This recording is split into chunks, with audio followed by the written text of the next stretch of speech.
Welcome back to my channel, everyone. Today's video is going to be an update video and a painting video at the same time.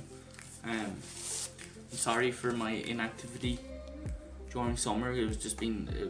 Winter was too cold in the shade, and the fact that it was destroyed, and summer was just too hot, and now it's finally down.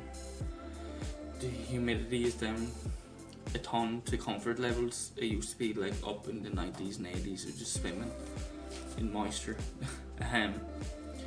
So yeah, I put up a picture of the one I'm kind of not copying, but it's the same type.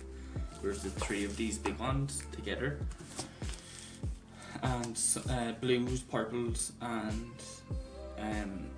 silver can be doing. And also I'm going to Iceland on Sunday in two more days.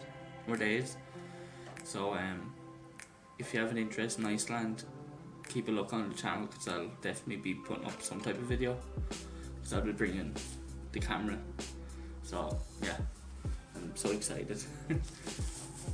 So now I'm just going to paint the outside of this black, because it's all those colours against black. So I'm not going to bother with the middle part, I'm just going to do the edges. It's kind of the most important part really. So yeah, let's do that.